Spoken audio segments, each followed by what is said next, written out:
Hi everyone and welcome back to Pharmacology with Dr. Sokolow. So this is another module on the autonomic nervous system. I actually have several of those because I broke down, in shorter recordings so it's easier for you to digest the material. So this one, we're going to talk about the neurotransmitter and their receptor that are on each branch of the autonomic nervous system.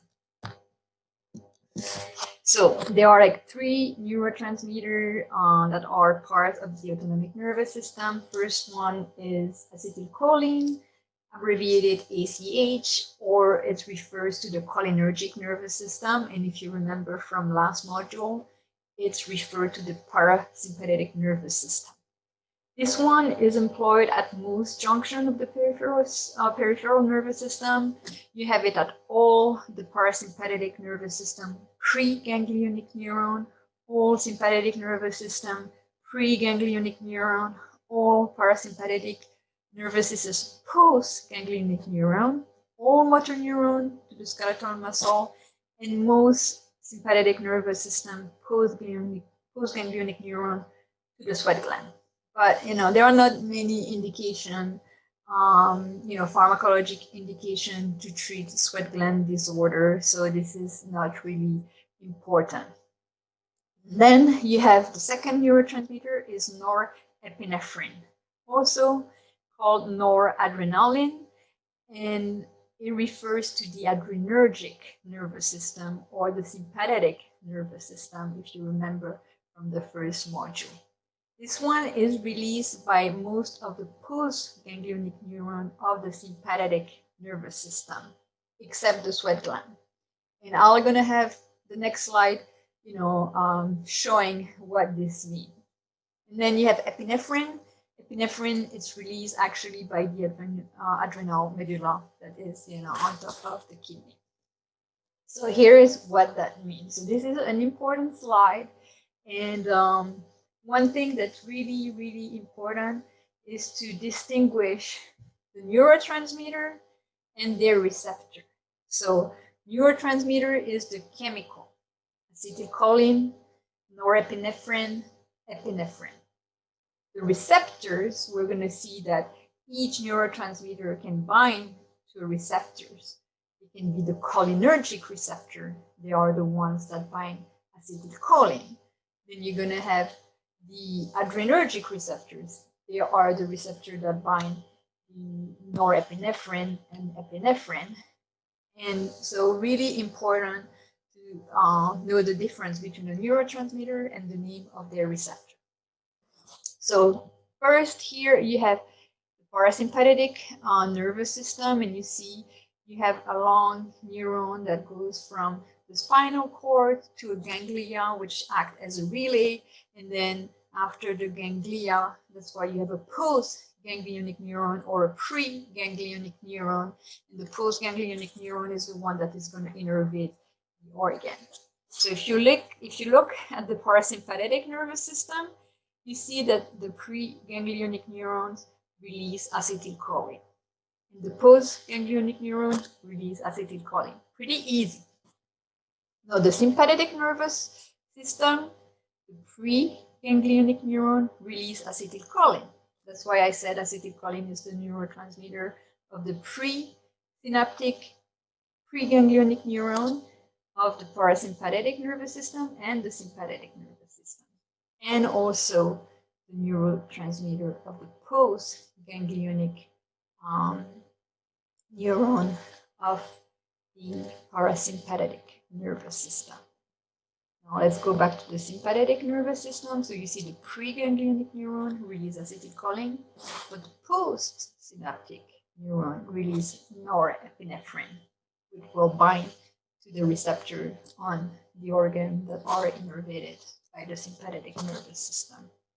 Here, this sympathetic nervous system neuron is the one that innervates the sweat gland. And you see here, you have acetylcholine and acetylcholine on both sides, pre-ganglionic neuron and post-ganglionic neurons. This one is to show you that epinephrine can be released by the adrenal medulla and not released by postganglionic neurons. You see that epinephrine will bind to various organs, but this one is produced by the adrenal medulla. You know, the somatic motor system, you see this one, you have a long nerve. You don't have any ganglia.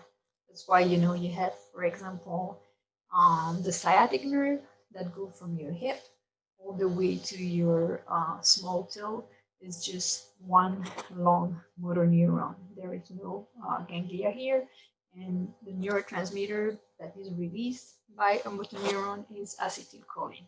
So in summary, it's pretty much acetylcholine everywhere except on the postganglionic neuron of the sympathetic nervous system. And so what you have to know, the difference is that for the parasympathetic nervous system, the postganglionic neuron release norepinephrine. And pretty much, if you know that acetylcholine is everywhere else, that I think should make it easier for you to study. Now, I said important to understand the difference between the neurotransmitter, which is the chemical, and the type of receptor that they can bind to. So they are called the cholinergic receptors for acetylcholine. And there are two types of cholinergic receptors. The first type are called muscarinic receptors because they were discovered when they found that muscarine that is produced by a mushroom can bind to those type of receptors. And the nicotinic receptor was discovered because they found that nicotine that is, in the cigarette can bind to those type of receptors. So for the cholinergic receptors, you have two types, muscarinic receptors and nicotinic receptors. And now those different types are going to be present on different synapses. So here, muscarinic receptors, we see they are in the central nervous system. For this quarter, you don't have to worry about central nervous system because we're only going to see this after in the spring. Now they are present in the parasympathetic postganglionic endings and on the sweat glands. The nicotinic nervous system, again present in the central nervous system, the autonomic ganglia, and the neuromuscular junction, and the adrenal medulla. So you see the difference. Acetylcholine can bind to both the nicotinic and the muscarinic receptors because this is the endogenous neurotransmitter. Nicotine can only bind to the nicotinic receptor, and muscarine can only bind to the muscarinic receptors. You see, it's like again your key that fits into a lock. Acetylcholine would be your master key. Nicotine would only open one office, and muscarine would only open another office. Wow. Acetylcholine is your master key and can activate those. So if you go back here, you see the nicotinic receptors. They are on your ganglia, and N is for your nicotinic receptors. The muscarinic receptors, they are on the sweat gland, and here is not listed, but it's also on the organs that are innervated by the parasympathetic nervous system. And then for the motor neuron, it is also the nicotinic receptor.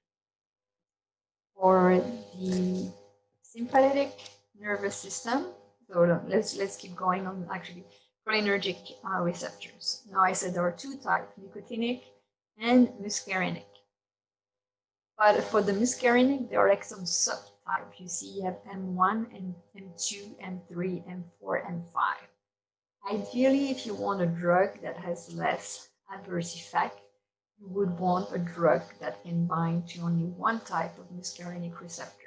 But we are not there yet. There are a couple of drugs that are specific for the M3 muscarinic receptors, but most of the drugs that are acting on the muscarinic receptors are kind of like messy and can bind to all of those subtype of receptor, and so that's why there are kind of a lot of adverse effect with those drugs.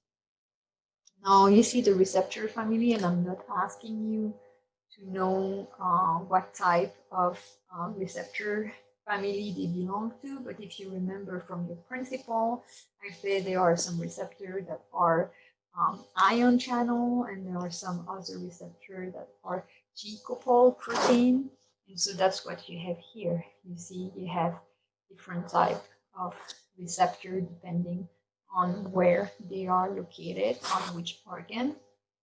So the nicotinic receptor, if you remember the previous slide, I said they are located on the neuromuscular junction and also on the ganglia of the autonomic nervous system, all ganglia, parasympathetic and sympathetic. And they're also found in the central nervous system. M1, you see they are in the gland, enteric nerve, and central nervous system. M2, heart, smooth muscle, autonomic nerve terminal, and then central nervous system. M3, heart, smooth muscle, and glands. And so you see, based on where they are located, they are going to have the effect. If you can have a drug that can be selective, that will be ideal. So if you want a drug that only going to have an effect on the heart, M2 drug, a drug that only binding to the M2 receptor would be more selective than one that bind to all of them. And then here again, this is to show you the difference between a ligand-gated ion channel, where you see the neurotransmitter bind to that channel and then will open and let in ion. And then here, the G protein couple receptors, they bind to the receptor and activate a G protein, and then the G protein will ultimately induce a response. And there is a link to a YouTube video if you want to see how those receptors work. Now, we are still in acetylcholine in the cholinergic system. It is synthesized from glucose and choline. And when the glucose is broken down from the glycolysis, it's broken down into pyruvate, and then in the synapse, that pyruvate, ultimately is going to be converted in acetyl-CoA, which is going to bind to choline to form the acetylcholine.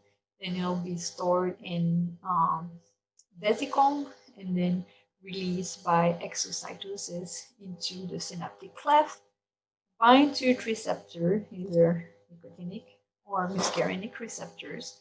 But that interaction with the receptor is not irreversible, so binds, induce a signal, then the acetylcholine is released in the synaptic cleft, and there is an enzyme called acetylcholinesterase that is going to degrade acetylcholine into choline and acetate.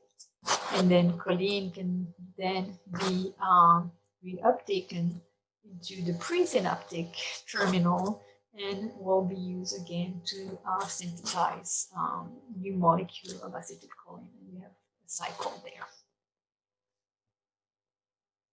Now, what are the effects of acetylcholine? Again, very important slide. And you can go back to one of the slides I show you with the organ and what are the function. And again, if you remember from the parasympathetic, I said this is the rest and digest system, and that the neurotransmitter that is predominant in the parasympathetic system is acetylcholine. So then you can, deduct what the effects are going to be.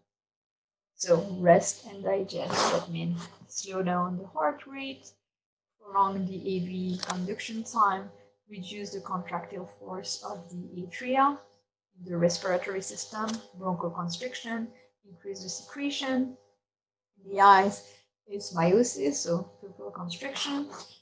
Latter increase the contraction of the trapezial muscle and relaxation of the trigone and sphincters.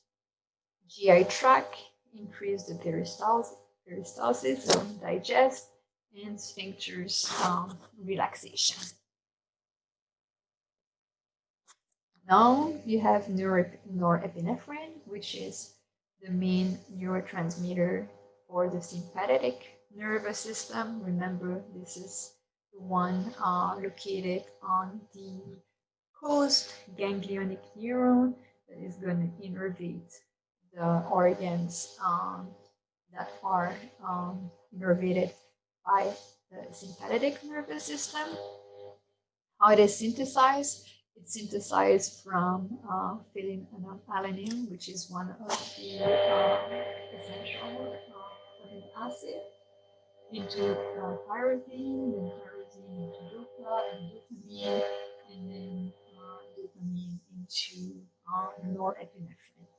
And then norepinephrine is going to be released following depolarization, released into the synaptic cleft, and bind to its receptor, which happens to alpha 1 or beta receptor.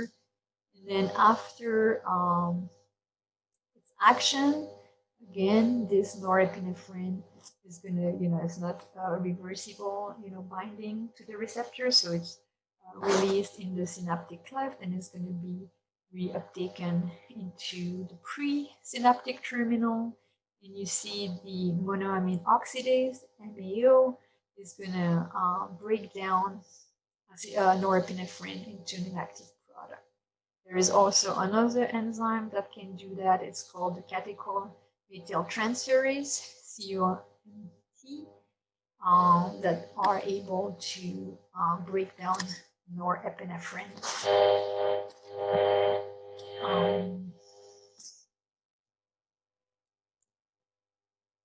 Now here, why am I circling this receptor? So you see alpha 1 and beta receptor are on the presynaptic side, which means they are going to be the ones inducing a signal to the innervated organ, alpha 1 and beta. And you see alpha 2 is actually presynaptic. So actually alpha 2, its role is a role of negative feedback regulation. Because norepinephrine, when there are too much norepinephrine that is released in the synaptic cleft, then you're going to have some that are going to bind to the target organ. But if there are too much, they are going to bind to the alpha 2 receptor to tell the presynaptic neuron, hey, there is too much here, you have to stop. And so when you bind to an alpha 2 receptor, it's kind of like acting as an antagonist, because it just says stop producing norepinephrine, there is too much, slow down, and so then there is no more norepinephrine release, and then you have the opposite effect that happens. Now the receptors, so I said there are like two types, the alpha and the beta receptors. So alpha 1, they are the one located on the smooth muscle cells, the alpha 1 receptor, and then in the brain. Alpha 2, as I just explained, they are presynaptic, and they're also located in the brain, and then you have beta 1 too. So beta 1 is in the heart.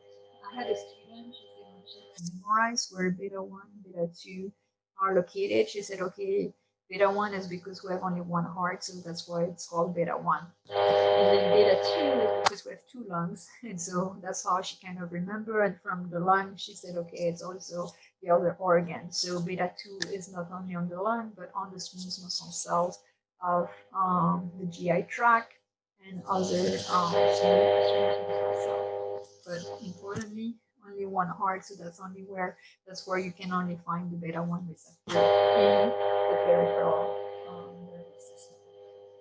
And then beta 3, it's on the bladder. Of course, we don't have 3 bladders, but so if you can remember, beta 1, one heart, beta 2, it's 2 lungs and other organ. and beta 3 on the bladder, and also, in the central nervous system. But as I said, for this quarter, we are not going to cover the drug of the central nervous system. So what are the specificity of the adrenergic neurotransmitter? So you remember I said epinephrine is a neurotransmitter of the adrenergic nervous system, and norepinephrine. Epinephrine can activate all the adrenergic receptor, alpha 1, 2, beta 1, 2, 3, but not the dopamine receptor. Because remember, dopamine is a precursor of adrenaline or epinephrine, norepinephrine. So activate all receptors. So epinephrine activate all receptors. Norepinephrine only activate the alpha 1, alpha 2, for the negative feedback loop, and beta 1 on the heart, not beta 2. And of course, they cannot activate the dopamine receptor. And then the dopamine receptor can activate the alpha 1, beta 1, and is the only one that can activate the dopaminergic receptor. Now, what are the functions of the alpha adrenergic receptors of type? So remember, alpha 1, they are on smooth muscle cell of the blood vessel. So are going to induce vasoconstriction of the arterial, contraction of the bladder neck and prostate, and also have a role on ejaculation. So this one is like contraction. Alpha 2 is present on the presynaptic side. So I said it just have negative feedback regulation function. It has a minimal clinical significance. Beta 1, heart, only one heart, so increase the heart rate, increase the force of contraction, velocity of conduction in the AV node. And then on the kidney, it doesn't have a function on the urinary tract, but has a function in the release of the renin, which is the enzyme that converts into angiotensinogen into angiotensin. Now the beta 2 receptors said to lungs, most of the organ, and remember the adrenergic system is fight or flight reaction. So this one is going to be bronchodilation, relaxation of the uterine muscle, vasodilation, and then production of glucose. And then dopamine receptors, which is the precursors of epinephrine, norepinephrine, dilate the renal blood vessel. And that's it for this module. So a lot of information, but we are going to keep, talking about this again and again on the coming module. Thank you for watching.